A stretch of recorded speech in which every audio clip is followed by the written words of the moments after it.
বিবেকানন্দের জীবনে মহীয়সী নারী। পৃথ্বীরাজ সেন। পাঠ করছি গোপা বাগচি।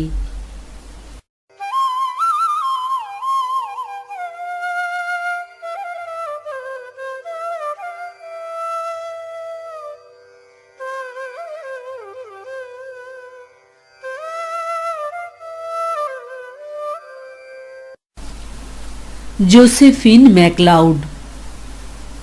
কথায় কথায় তিনি সকলের কাছে বড় গর্ব করে বলতেন, আমি বিবেকানন্দের বন্ধু, এটাই আমার সব থেকে বড় পরিচয়। বন্ধু এই শব্দটির মধ্যে এক আশ্চর্য প্রতীতি লুকিয়ে আছে। বন্ধু কিন্তু আত্মীয় নন অপরিচিত। এই পৃথিবীতে দুটি হৃদয় যখন সবচেয়ে নিকট অপার্থিব বন্ধনে বাঁধা হয়, তখন সত্যি সত্যি ভালোবাসার পৃথিবীতে স্বর্গ নেমে আসে। তিনি জোসেফিন ম্যাকলাউড সর্ব অর্থে ছিলেন বিবেকানন্দের বন্ধু। দেখা হয়েছিল প্রথমবার 1895 সালের 29শে জানুয়ারি নিউ ইয়র্কের একটি ছোট্ট ঘরে। তখন জোসেফিনের বয়স 36। এক মধ্য বয়সিনী রমণীর মধ্যে কৈশোরের রোমাঞ্চিত অভিজ্ঞতা কোথায় হারিয়ে গেছে। প্রথম যৌবন দিনের শিহরণ অনেকখানি স্থিমিত হয়ে এসেছে। জোসেফিন স্বামীজির নাম শুনেছিলেন। এই নামটি তার মনসমুদ্রে কোনো তরঙ্গ তুলতে পারেনি। অসীম কৌতূহলে ভর করে নিউ ইয়র্কের সেই ছোট্ট ঘরে প্রবেশ করছিলেন। কি আশ্চর্য, সেখানে তিল ধারণের জায়গা ছিল না। স্বামীজির সামনে মাটিতেই বসে পড়লেন তিনি। স্বামীজি একই রকমভাবে উদাত্ত কণ্ঠস্বরে ভাষণ দিলেন। সেই ভাষণের খুঁটিনাটি বিষয় জোসেফিন আজ আর মনে রাখতে পারেননি, কিন্তু তিনি বুঝতে পারলেন এই ভারতীয় সন্ন্যাসী যে কথা বলছেন তার সবটুকু সত্য। নিজের জীবনে এমন অভিজ্ঞতা না হলে এ কথা স্বাভাবিকভাবে বলা যায় না। ছোটবেলা থেকেই জোসেফিন ছিলেন একটু ভাবুক প্রকৃতির। ছেলে মানুষই খেলাধুলার জগৎ থেকে নিজেকে দূরে সরিয়ে রাখতে ভালোবাসতেন। সহেলিরা যখন ছুটোছুটি করে বেড়াতেন পাশের বাগানে, তিনি চুপটি করে একা বসে থাকতেন গাছের নিচে। চোখ বন্ধ করে কি সব যেন ভাবতেন। তিনি ছিলেন সত্য অন্বেষণকারিণী। সর্বদা আলোক অভিমুখে ছিল তাঁর অভিসার। ঈশ্বরের পরম অনুগ্রহে জীবনের এক চরম মুহূর্তে দেখা হলো বিবেকানন্দের সঙ্গে। বিবেকানন্দকে তিনি ছায়ার মতো অনুসরণ করেছেন। কখনো নিউ ইয়র্কের বিশাল অট্টালিকা, কখনো রিজলি ম্যানর, কখনো ক্যাম্প পোর্ট্রির ছোট্ট পরিসর, নিউ হ্যাম্পশায়ার, প্যারিস, ভারতের সর্বত্র। এইভাবে কখন যে তিনি মনে প্রাণে বিবেক অনুরাগিণী হয়ে উঠেছিলেন কে তার খবর রাখে। তাঁরা ছিলেন আদতে স্কটল্যান্ডের এক পার্বত্য উপত্যকার বাসিন্দা। স্কটল্যান্ডকে পৃথিবীর সৌন্দর্যের রানী বলা হয়ে থাকে। অনেকের মতে তাঁর ঠাকুরদা ভাগ্যান্বেষণে স্কটল্যান্ড ছেড়ে এলেন নতুন দেশ আমেরিকায়। ইতিমধ্যেই বাতাসে ভাসছে গুজব, আমেরিকায় নাকি মুঠোবন্দি করলেই সোনা পাওয়া যায়। একটু পরিশ্রম করলে মাথার উপর শক্ত ছাদের সন্ধান করা যায়। জোসেফিনের পিতা জন ডেভিড ছিলেন ধার্মিক মনোভাবাপন্ন মানুষ। সব সময় তিনি ঈশ্বরের আরাধনায় মগ্ন থাকতে ভালোবাসতেন। তা বলে কর্তব্য কর্মে কখনো অবহেলা করেননি। মা মেরি অ্যান লেনন ছিলেন অতিথি বৎসলা। তাদের 3 কন্যা আর 2 পুত্র। এক জমজমাট সংসার। জোসেফিন ছিলেন তার বাবার মতো। ঐশ্বর্য ও বিষয়ের প্রতি বিন্দু মাত্র আসক্তি ছিল না। যতটুকু দরকার ততটুকু হলেই তো চলে যায়, তাহলে এত বেশি পরিশ্রম কেন? জোর দিদি বেটি ছিলেন তার মায়ের একান্ত অনুগামিনী। তাকে স্বামীজি মা নামে সম্বোধন করতেন। জোসেফিনের সোনালী শৈশব এবং রোমাঞ্চিত কৈশোরকাল কেটে যায় নানা সংঘাতের মধ্যে দিয়ে। অল্প বয়সে মাকে হারালেন জোসেফিন। যে মার সান্নিধ্য ছাড়া এক মুহূর্ত কাটত না, সেই মাকে শুইয়ে দেওয়া হলো মাটির নিচে। কতদিন সন্ধ্যার অন্ধকারে জোসেফিন একা একা মায়ের কবরে বসে থেকেছেন। পরম শ্রদ্ধা ভরে সেই অন্ধকারের মধ্যে জেলে দিয়েছেন একটি আলোর শিখা। কি আশ্চর্য! উন্মত্ত বাতাস এসেও এই শিখাটি নির্বাপিত করতে পারছে না। আর সেইখানেই মায়ের উপস্থিতি অনুভব করতেন কিশোরী কন্যা। এরপর মৃত্যু হল তার বড় দিদি মার্থার। মার্থার মুখ থেকেই জো প্রথম বাইবেলের গল্প শুনেছিলেন। মার্থা তাকে শুনিয়েছিলেন কত গল্পগাথা। দিদির মৃত্যু জোকে শোকস্তব্ধ করে দেয়। জোসেফিন বুঝতে পারলেন এই পৃথিবীতে বেঁচে থাকাটাই বোধহয় সব থেকে আশ্চর্যের। এই দুই মৃত্যু তাকে অনেক বেশি প্রাজ্ঞ এবং স্থিতধী করে দিয়েছিল। এবার জোসেফিনের জীবনে আরো অনেক মর্মান্তিক ঘটনা ঘটে যায়। ভাই জোনাল্ডের মৃত্যু হয় একটি দুর্ঘটনায় গুলিবিদ্ধ হয়ে। পিতার কাছে পৌঁছয় পুত্রের মৃত্যুর খবর। এই সংবাদ তিনি সহ্য করতে পারেননি। একে একে 4টি মৃত্যু এসে সমস্ত পরিবারটিকে একেবারে তছনছ করে দিয়ে গেল। জোসেফিন মানসিকভাবে অসুস্থ হয়ে গেলেন। কোথায় যাবেন, কিভাবে দিন কাটবে, কিছুই বুঝতে পারছেন না। শেষ পর্যন্ত জোসেফিন এবং তার আরেকটি দিদি বেটি ঐক্যবদ্ধ হলেন। জো ছিলেন অতি সাহসী মহিলা, আর বেটিকে আমরা ঘরকুনো বলতে পারি। বেটি স্বপ্ন দেখতেন অনেক উচ্চবিত্ত পরিবারের ঘরণী হবেন। এই সূত্রে প্রথমে তিনি উইলিয়াম স্টার্জেস নামে এক ধনী ব্যবসায়ীকে বিয়ে করলেন। এই মানুষটি বয়সে ছিলেন প্রায় তাঁর বাবার বয়সী, অনন্ত ঐশ্বর্যের অধিকারী। বিবাহ সূত্রে বেটি বিশাল রাজ্যপাটের সাম্রাজ্ঞী হলেন। 2টি সন্তান হল তাঁর। জোসেফিন এই সন্তানদের খুবই ভালোবাসতেন। জোসেফিন থাকতেন বেটির পরিবারের সঙ্গেই। বেটির সাথে ছিল তাঁর চিরন্তন ভাব ভালোবাসার সম্পর্ক। বেটির সন্তানরাও মাসিকে প্রাণের অধিক ভালোবাসতেন। ধীরে ধীরে জোসেফিনের মধ্যে এক অদ্ভুত পরিবর্তন দেখা দিল। তিনি বুঝতে পারলেন সুশিক্ষার দ্বারাই মানুষের আত্মার উন্নয়ন সম্ভব। তখন তিনি পড়শিদের কাছে গিয়ে তাদের শিশু পুত্র কন্যাদের চেয়ে আনতেন। বাড়িতে খুলেছিলেন অবৈতনিক বিদ্যালয়। এই সব ছোট ছোট ছেলেমেয়েরা জোসেফিনকে খুবই ভালোবাসত। জার্মান ভাষায় আন্টকে টান্টে বলে। কথায় কথায় জোসেফিন হয়ে গেলেন ট্যান্টিন। বিলাসিতার মধ্যে থাকতে হয়েছিল জোসেফিনকে। তিনি কিন্তু এক মুহূর্তের জন্য বৈষয়িক জিনিসের প্রতি লোভ প্রদর্শন করেননি। ভালোবাসতেন পিতার মতোই ধর্মের বিষয়ে আলোচনা করতে। সাধু সঙ্গ পেলে আনন্দে উদ্বেল হয়ে যেতেন।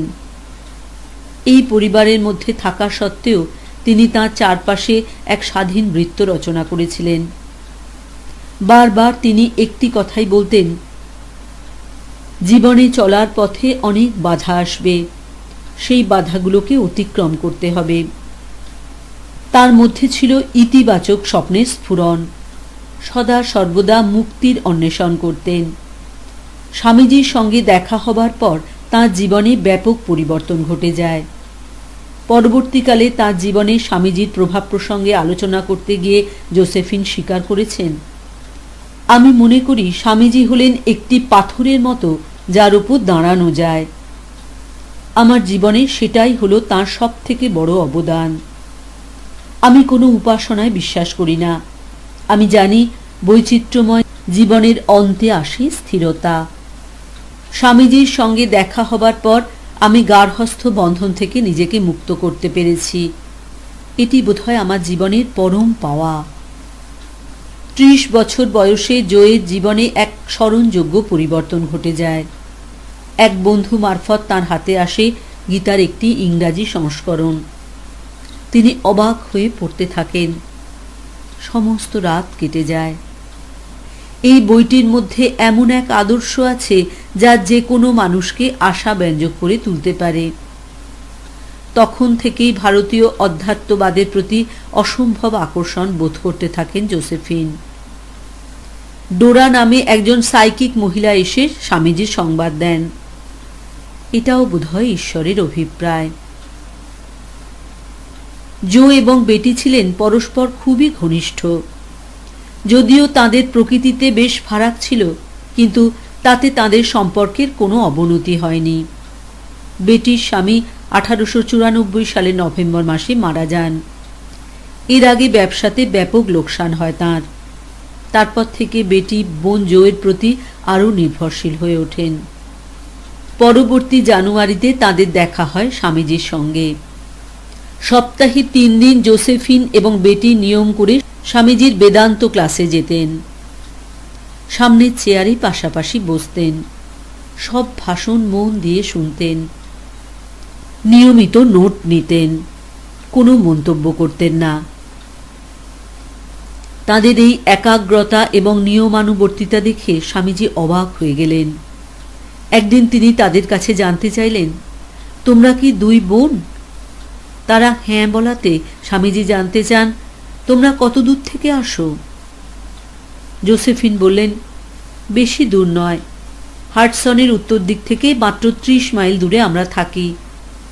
এ কথা শুনে এবার বোধহয় স্বামীজির অবাক হবার পালা। তিনি বললেন, সে কি, এতটা পথ কষ্ট করে আসো আমার কথা শুনবে বলে? এর উত্তরে জোসেফিন ছিলেন নির্বাক। কেন আসেন? কিসের টানে? হৃদয়ের সব অনুভূতির কথা গুছিয়ে বলা যায়? এইভাবে শুরু হয় প্রথম পরিচয়। দিন এগিয়ে যায়। ফ্রান্সিস এইচ লেগেট নামে এক ভদ্রলোক বেটি এবং তার পরিবারকে নানাভাবেই সাহায্য করতে থাকেন। 2 বোনকে একবার তিনি নৈশভোজে বাড়িতে আমন্ত্রণ জানালেন। নৈশভোজ শেষ হল। 2 বোন এবার চলে যাবে, কারণ আর একটু পরেই স্বামীজির পাঠচক্র শুরু হবে। মিস্টার লেগেট 2 বোনের সঙ্গে এলেন স্বামীজির ক্লাসে। প্রথম দেখাতেই স্বামীজিকে চলমান ঈশ্বর বলে মনে হলো তাঁর। পরবর্তীকালে তিনি নানাভাবে স্বামীজিকে সহযোগিতা করেছিলেন। হয়ে উঠলেন স্বামীজির ভাবাদর্শ প্রচারের অন্যতম ব্যক্তিত্ব। জোসেফিনের মধ্যে ছিল মিশ্র সংস্কৃতির ছোঁয়া। জন্মসূত্রে তিনি ইউরোপিয়ান সংস্কৃতিকে আত্মস্থ করেছিলেন। তাঁর জীবনের প্রতিটি প্রহর যেহেতু আমেরিকায় অতিবাহিত হয়েছে, তাই সেখানকার মুক্ত ও স্বাধীন সংস্কৃতির প্রভাবও ছিল তাঁর চরিত্রে। এর পাশাপাশি মিহি কুয়াশার মতো ছিল তার মধ্যে বৈরাগ্যের ছোঁয়া। অপরূপ সুন্দরী এবং বিদুষী হওয়া সত্ত্বেও তিনি কিন্তু কোনো পুরুষের ঘরণী হননি। নারীর ব্যক্তি স্বাধীনতায় বিশ্বাস করতেন। বিবাহ নামক বন্ধন থেকে নিজেকে দূরে সরিয়ে রেখেছিলেন। একবার এক ফরাসি যুবকের সঙ্গে অল্প সময়ের জন্য মন দেওয়া নেওয়ার পালা হয়। শেষ পর্যন্ত জোসেফিন এই সম্পর্ক ছিন্ন করেন। তার মনে ভয় ছিল, কারো বিবাহিত স্ত্রী হলে হয়তো তিনি আর স্বাধীনভাবে চিন্তাভাবনা করতে পারবেন না। এক দেশ থেকে অন্য দেশে ভ্রমণ করতে খুবই ভালোবাসতেন জোসেফিন। তার কেবলই মনে হতো, এই পৃথিবী বুঝি এক চলমান নাট্যশালা। এখানে কত মানুষ এসে কত চরিত্রে অভিনয় করেন। ঈশ্বরের গেঁথে দেওয়া সংলাপ নির্ভুলভাবে উচ্চারণ করেন। তারপর সবাই উইংসের আড়ালে চলে যান।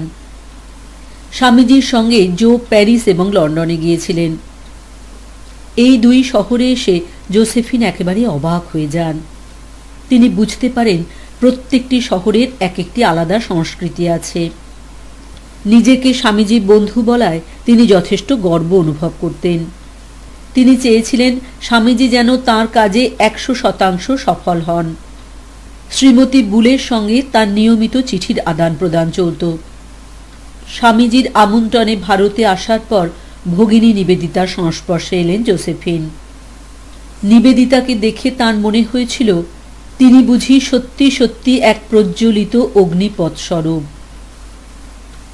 স্বামীজি বুঝতে পেরেছিলেন যে জোসেফিনের মধ্যে অদম্য প্রাণশক্তি লুকিয়ে আছে। তাই তিনি জোসেফিনকে খুবই ভালোবাসতেন। ঠাট্টা করে তাকে নানান নামে সম্বোধন করতেন। কখনো বলতেন জয়া, কখনো ইউম, কখনো জো, কখনো জোজো। একবার স্বামীজি তাঁর প্রিয় বান্ধবীর জন্যে জাহাজে করে এক বোতল ভারতীয় কারি নিয়ে গিয়েছিলেন। এই কারি যখন জোয়ের হাতে তুলে দেন, তখন আনন্দে জোয়ের চোখ দুটি অশ্রু সজল হয়ে উঠেছিল। তবে স্বামীজি যে সদা সর্বদা জোয়ের সঙ্গে এমন ব্যবহার করতেন তা নয়। জোসেফিন যদি কোনো কাজে ভুল করতেন বা অন্যায় কোনো কাজ করতেন, স্বামীজি সঙ্গে সঙ্গে ভর্ৎসনাও করতেন। একবার জোসেফিন স্বামীজির দক্ষিণ ভারতীয় শিষ্য তিলকধারী আলা সিংহাকে নিয়ে কৌতুক করেন। স্বামীজি জোকে কঠোর ভাষা প্রয়োগ করে থামিয়ে দেন। স্বামীজির এহেন আচরণে জোসেফিন খুব ব্যথা পেয়েছিলেন। পরবর্তীকালে তিনি জানতে পারলেন যে ওই আলা সিংহা হলেন এক উদার মনের মানুষ। তিনি ঘরে ঘরে ভিক্ষা সংগ্রহ করে স্বামীজির বিদেশ যাওয়ার জন্য অর্থ সংগ্রহ করেছিলেন। তখন জোসেফিন নতুন করে আবার স্বামীজিকে চিনতে পারলেন, বুঝতে পারলেন স্বামীজির নিখাদ বন্ধু প্রীতিকে। জো চিরকাল স্বামীজিকে তার একান্ত বন্ধু বলেই গ্রহণ করেছেন। কর্মজীবনে স্বামীজিকে সাহায্য করেছেন, ছায়াচারিণীর মতো পাশাপাশি থেকেছেন। মাঝে মধ্যেই স্বামীজিকে অর্থ সাহায্য করতেন। তিনি একবার $800 স্বামীজিকে দিয়েছিলেন। স্বামীজি জোয়ের দেওয়া টাকা নিয়ে একটি প্রেস কেনার কথা ভেবেছিলেন। স্বামী ত্রিগুণাতীতকে ওই প্রেস কেনার দায়িত্ব দেওয়া হলো। জোসেফিনের অর্থে কেনা হলো একটি প্রেস, আর সেই প্রেস থেকেই প্রথম প্রকাশিত হলো আঞ্চলিক ভাষার পত্রিকা উদ্বোধন। তখনকার দিনের বিশিষ্ট প্রাবন্ধিকরা এই পত্রিকার জন্য তাদের সেরা লেখাটি পাঠাতেন। বিদগ্ধ পাঠক মণ্ডলীর কাছে এই পত্রিকা যথা সময়ে পৌঁছে যেত। এখনো এই পত্রিকাটি নিয়মিত ও ধারাবাহিকভাবে পাঠক পাঠিকাদের সেবা করে চলেছে। স্বামী বিবেকানন্দ ও শ্রী রামকৃষ্ণ ভাবপ্রচারে জোয়ের অবদানের কথা আমরা কখনো ভুলতে পারব না। প্রথম বিদেশ ভ্রমণের পর স্বামীজি ভারতে ফিরে এলেন। লন্ডনে তাঁর তৈরি করা সংগঠনের কাজ তখনও ভালোভাবে এগোচ্ছে না। জোসেফিনের কাছে এ খবর পৌঁছে গেল। সারা বুলের সাহায্য নিয়ে তিনি লন্ডনে গিয়ে এই সংগঠনগুলিতে যোগ দিলেন। তাঁদের দ্বৈত প্রয়াসে সংগঠনগুলি আবার কর্মচঞ্চল হয়ে ওঠে। ফরাসি লেখক জাঁ হারবার্টের সঙ্গে দেখা করলেন। তিনি চেয়েছিলেন জাঁ হারবার্ট যেন ফরাসি ভাষায় স্বামীজির জীবনী রচনা করেন। জাপানি শিল্পী ওকাকুরা কাকুজোকেও ভারতে পাঠিয়েছিলেন। ধনগোপাল মুখার্জির লেখা শ্রী রামকৃষ্ণের জীবনচরিত দি ফেস অব সাইলেন্স 1926 সালে প্রকাশিত হয়। এই বইটি যাতে প্রকাশনের আলো দেখে সেজন্য জোসেফিন আপ্রাণ চেষ্টা করেছিলেন। তাই লেখক এই বইটি জোকেই উৎসর্গ করেন। এই বই পড়ে এবং জোসেফিনের সংস্পর্শে এসে নোবেলজয়ী ফরাসি প্রাবন্ধিক ও সাহিত্যিক রোমারোলা রামকৃষ্ণ বিবেকানন্দ ভাবধারার প্রতি আকর্ষণ বোধ করেন। 1927 সালে তিনি এই দুই মহাপুরুষের জীবন দর্শন নিয়ে দুটি অনবদ্য গ্রন্থ রচনা করেছেন। এই দুটি বই পড়লে আমরা বুঝতে পারি একজন বুদ্ধিজীবী কিভাবে রামকৃষ্ণ বিবেকানন্দ ভাবধারায় উদ্বোধিত হয়েছিলেন। এই গ্রন্থ প্রকাশের কাজেও জোসেফিন যথেষ্ট সাহায্য করেন। জোসেফিনের সুইজারল্যান্ডের বাড়িতে রোমারোলার সঙ্গে তার প্রথম দেখা হয়েছিল। এই ঘটনাটি ঘটে 1927 সালের 12 থেকে 16 মের মধ্যে। জোসেফিনের মাধ্যমে রোমারোলা বিবেকানন্দ ভাবধারা সম্পর্কে অনেক কথা জানতে পারেন। তিনি ভূমিকাতে এই বিষয়টি সরাসরি স্বীকারও করেছেন। জোয়ের দ্বারা অনুপ্রাণিত হয়ে ওই বিশিষ্ট ফরাসি লেখক রামকৃষ্ণ বিবেকানন্দের জীবনী লেখায় মনোনিবেশ করেছিলেন। জোসেফিন ফরাসি ভাষা ভালো জানতেন, তাই তিনি মাঝে মধ্যে রোমারোলাকে এ বিষয়ে সাহায্য করতেন। কালোজয়ী এই ফরাসি লেখক ইংরেজি ভাষার কিছুই জানতেন না। ইংরেজি বইগুলি থেকে উপযুক্ত অংশ জো তাঁর জন্য অনুবাদ করে দিতেন। শুধু তাই নয়, তাঁর কাছে জো ভারতবর্ষের প্রাচীন ইতিহাসও বিবৃত করেন। আর এগিয়ে এসেছিলেন রোমারোলার বোন ম্যাডেলিন। তিনি একটির পর একটি ইংরেজি বই পড়ে মুখে মুখে ফরাসিতে অনুবাদ করে রোমারোলাকে বুঝিয়ে দিতেন।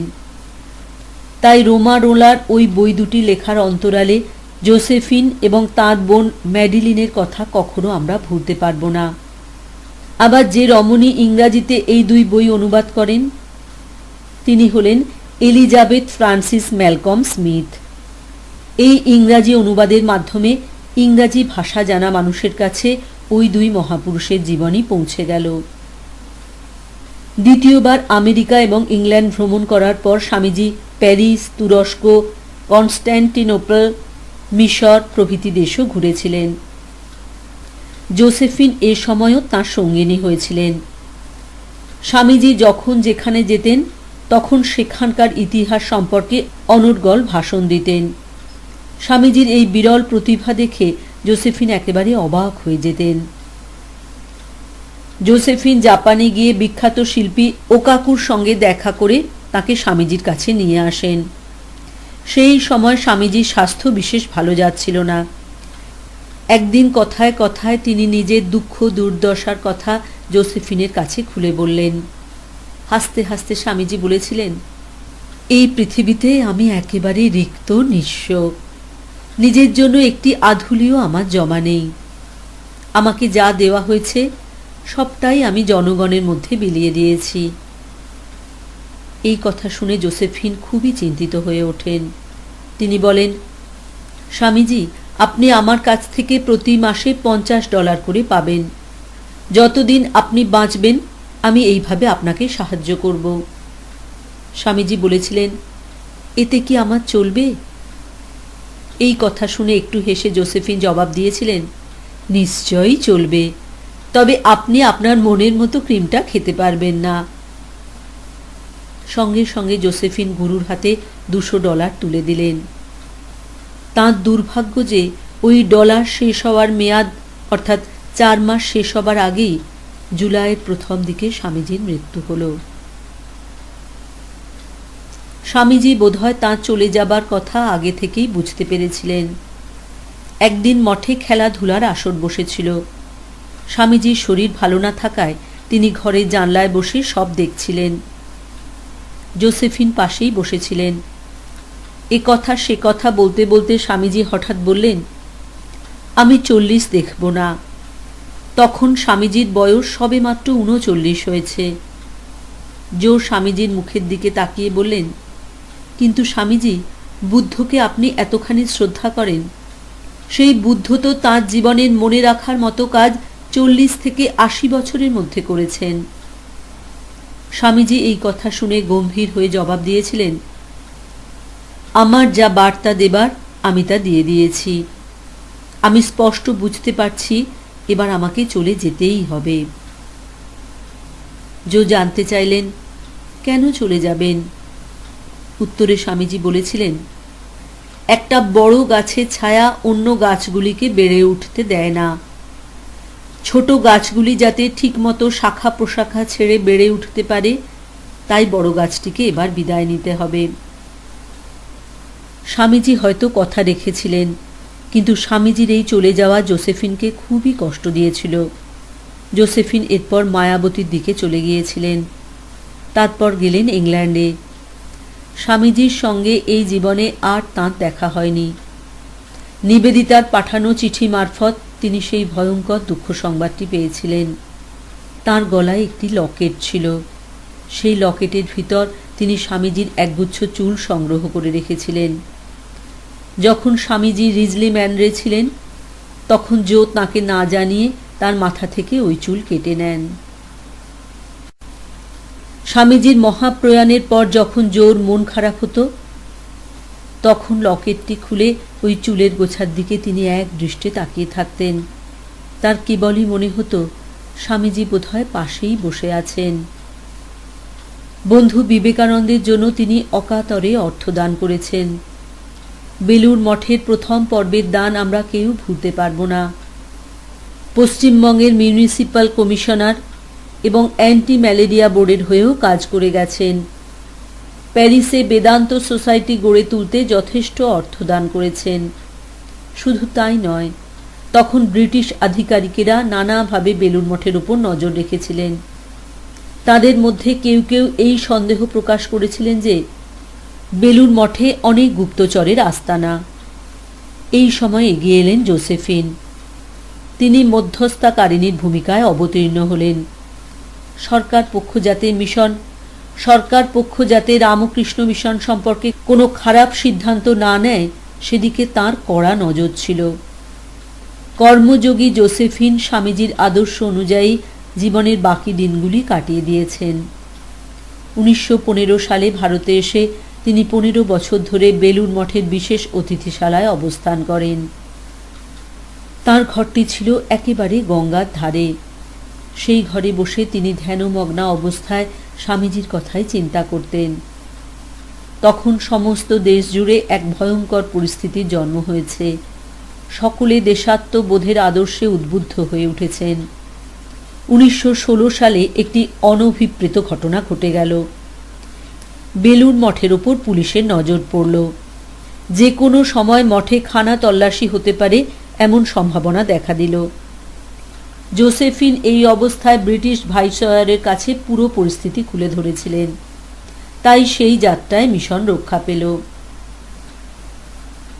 1949 সালের 14 অক্টোবর তারিখে 90 বছর বয়সে জোসেফিনের মৃত্যু হয়। তিনি মহাপ্রয়াত হয়েছিলেন হলিউডের বেদান্ত কেন্দ্র গ্রিন হাউসে। জোসেফিনকে আমরা কেউ ভুলতে পারব না। তিনি ছিলেন অসামান্য রূপলাবণ্যের অধিকারিণী। তবে এটি তাঁর আসল পরিচয় ছিল না। তিনি ছিলেন এক নব উদ্ভাবক। যখন যেখানে যেতেন সেখানকার সাধারণ মানুষদের সাথে কথা বলার সুযোগ করে নিতেন। তিনি তার ব্যক্তিগত সংগ্রহশালায় স্বামীজির একটি চিঠি সযত্নে রক্ষা করতেন। 1900 সালের এপ্রিল মাসে আলমেদা থেকে এই সুন্দর ছোট্ট চিঠিখানি এসেছিল। হলুদ ভাঁজ করা কাগজটি জো সব সময় সঙ্গে নিয়ে ঘুরতেন। তিনি বলতেন, লার্নিং ইজ মাই রিলিজিয়ান। বিখ্যাত লেখক নিকোজ কালান্তজাকিস একবার বলেছিলেন, I never pray when I feel overburdened. I go out for a walk, not to the town, to the city, and study the faces at the people in the street, or else I do what I consider to be a good deed, or I read this letter of Swamiji. That is how I read of anguish. অর্থাৎ যখন তিনি তাঁকে লেখা স্বামীজির চিঠি পড়েন তখন তার মনে সমস্ত দুর্ভাবনার অস্ত হয়ে যায়। এইভাবেই স্বামীজি তখন পরোক্ষভাবে জোসেফিনকে সাহায্য করে গেছেন। আজ জোসেফিন আমাদের মধ্যে নেই, কিন্তু স্বামীজির প্রকৃত বান্ধবী হিসাবে তাকে আমরা কখনো ভুলতে পারব না।